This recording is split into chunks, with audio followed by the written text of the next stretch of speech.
Well, this is the fifth wall of our radio show. Fifth wall? The fifth wall. We're breaking down those walls. Don't you break down the fourth wall? Yeah, the fourth wall. But we've gone the next step. We've gone fifth wall. We're breaking down a ceiling.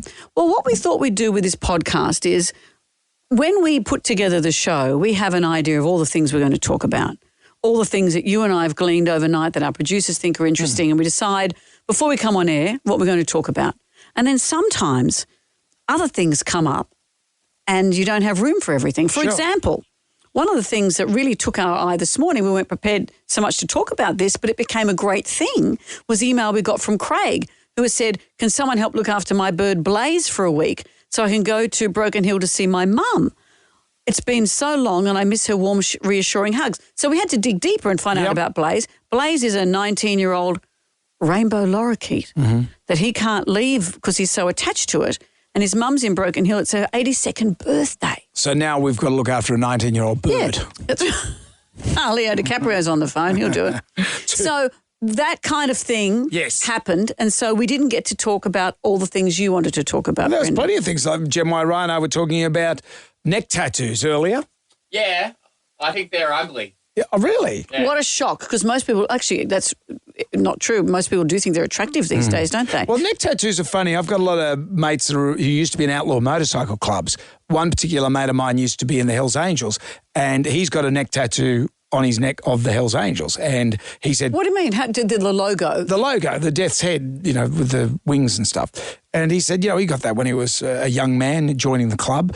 And then he went to his local coffee shop and there's a kid with a giant skull on his throat. And he goes, well, hang on, I was in an outlaw motorcycle club that and when you're in an outlaw motorcycle club, you have to defend your colours to the death. Well, maybe now it's the clean skins. If your neck's got no tats, you can join a club. Well, none of us have tattoos here, so we could start the clean skins. We don't know if Ryan has a tattoo. I haven't shown you my tramp stamp.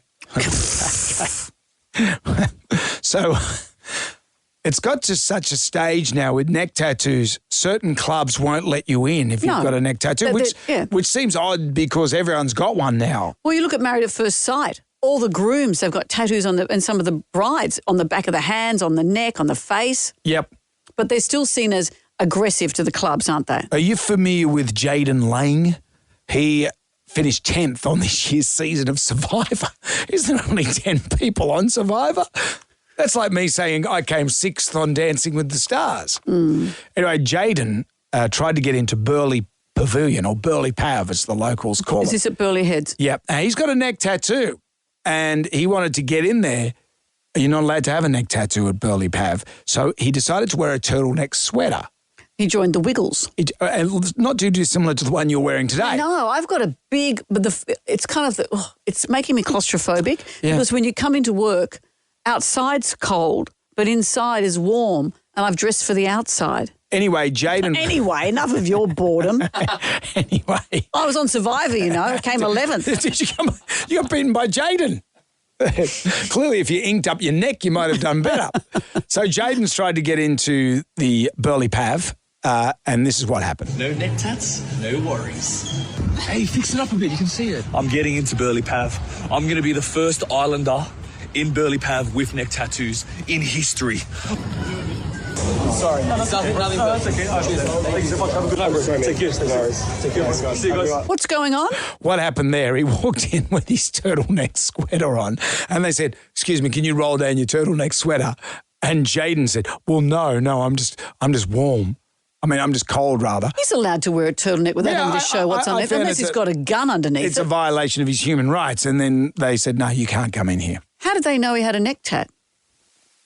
That's a good question. I guess to look at him, you would presume he does have other tattoos on his hands and everything. And also maybe they've seen, hey, I've seen you on Survivor. I've seen your neck tat. You're the guy that goes. You competed with a turtleneck the whole season.